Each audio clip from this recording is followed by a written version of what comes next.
I can't believe I'm saying this out loud, but it looks like the Rhys Hoskins era in Philadelphia is officially over. We'll break that down in just a moment. We have a small little update on Trevor Bauer. The Angels have officially hired a brand new manager, and it's being rumored that the Braves and the Twins, one of those teams is going to be increasing payroll in 2024, while the other is going to be slashing payroll, so stay tuned to figure out which one that is. Now, real quick, just a reminder, even though the baseball season is over, you can still use my code Fuzzy on SeatGeek to save 20 bucks off on concert tickets, basketball tickets, anything like that. And also, make sure you download Underdog Fantasy using my code Fuzzy. They'll give you a $100 deposit match. It's free money. So now that we have all of these shameless plugs out the way, let's talk about the Angels' brand new manager. And Ron Washington knows a thing or two about the Angels because he used to be the Rangers manager back in the day. He won back-to-back American League pennants for the 2010-2011 juggernaut Texas Rangers. Like, every time I look back to some of the best teams I've ever seen, I think of those Rangers squads, and it kind of blows my mind that they never won a World Series because they had prime Adrian Beltre, you had Nelson Cruz eating a balanced breakfast, Josh Hamilton, I mean, you name it, they were stacked at that position. But considering how much stress and turmoil the Angels have undergone over the last few seasons, I feel like Ron Washington is the perfect fit because Phil Nevin, I thought that he was a little bit too hot-headed.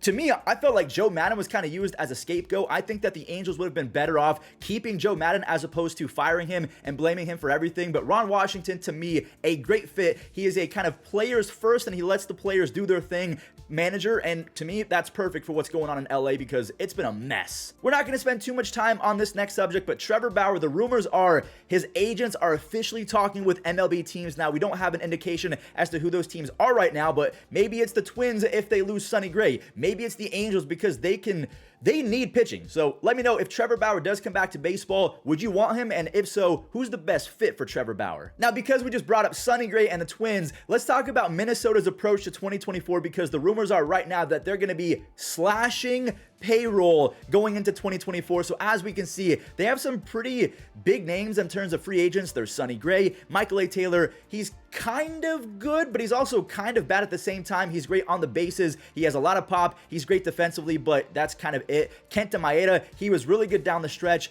Donnie Barrels, Donovan Solano, Emilio Pagan, Joey Gallo, my friend. I love Tyler Mahle. I forgot that Dallas Keuchel even existed, but going into 2024, the rumors are right now that the Twins, they will be slashing payroll, and maybe they can afford to do that, but then again, Jose Ramirez, he wasn't very good with runners in scoring position in 2023. I think he hit 212. I don't think that J-Ram's going to be that bad going into the next season, so the Guardians, to me, I'm a Guardians fan. I feel like we're going to be better with J-Ram. He's probably going to be more clutch. We're going to have a healthy Josh Naylor, Kyle Manzardo. We picked him up in the Aaron Savali trade. I'm really hoping that the Twins don't let their foot off the gas because they think the other teams can't compete because the AL Central, we can all admit, it is pretty garbage, but I'm sick of that. Can we actually have some competitive baseball in the AL Central, please? The complete opposite approach is the 2024 Braves. It's being reported that they will be increasing payroll. So a year ago, they had a whopping $205 million payroll. That wasn't good enough. They got bounced by the Phillies, and now they're going to be coming back with vengeance. They are hitting full send. They've already given Pierce Johnson a contract, 2 years, $14 million.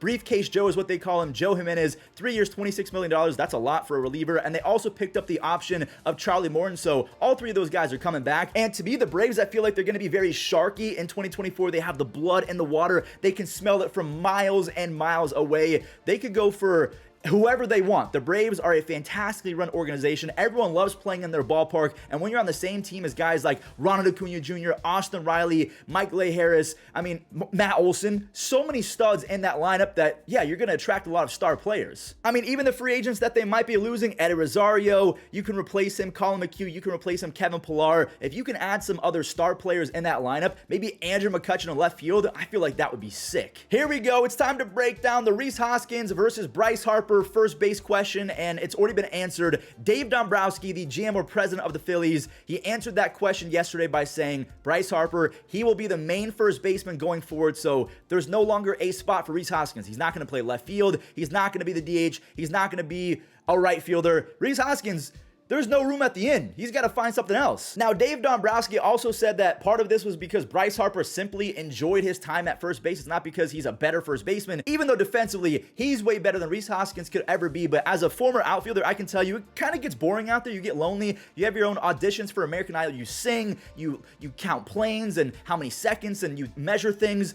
it's not a very fun time being an outfielder. So Bryce Harper, I totally understand him wanting to be more close to the action and being involved in almost every single play. So it makes sense. So let's talk about what Rhys Hoskins brings to the table and what his future team will be getting. I mean, Rhys Hoskins, back in the day, he had a 34 home run season back in 2018 to go along with 38 doubles and a 125 OPS plus. As a rookie, in 50 games, he had 18 home runs and a 162 OPS plus. For his career, he has a 353 on base percentage and a combined 125 OPS plus. So you are getting quite literally one of the best power hitters and one of the best players in baseball at getting on base. He's going to be 31 years old when the 2024 season comes around. I'm a Guardians fan. I would be so happy if they picked up a power bat like Rhys Hoskins, because it's legitimate. You had 34 home runs, 29 home runs, 27 home runs, 30 home runs. Like, he gets on base at a high clip. He kind of reminds me of a Carlos Santana without the switch hitting. And if we take a look at his last fully healthy season in 2022, look at this. He doesn't chase. He's almost always barreling up the baseball. He has high exit velocities. Again, he's terrible defensively. He's not very good on the bases. But in terms of pure power bats, you have Rhys Hoskins, Jorge Soler, and probably Teoscar Hernandez, who we are going to talk about in just a second. We're also going to talk about Aaron Nola, because there are rumors that there is a new favorite to sign Aaron Nola, and it's not the Phillies. But speaking of the Phillies, apparently they're the favorite right now to get Sonny Gray. So if they end up losing Aaron Nola, you kind of get a better version of Nola in Sonny Gray, who is aging like fine wine. He turned 34 years old a couple days ago. He had a 5.5 WAR in 2023, a 2.79 ERA, and a really impressive 2.83 FIP. That is a fancy stat to see how good is a pitcher all by himself without his fielders. So for me, Sonny Gray, yes, he would be an upgrade over Aaron Nola,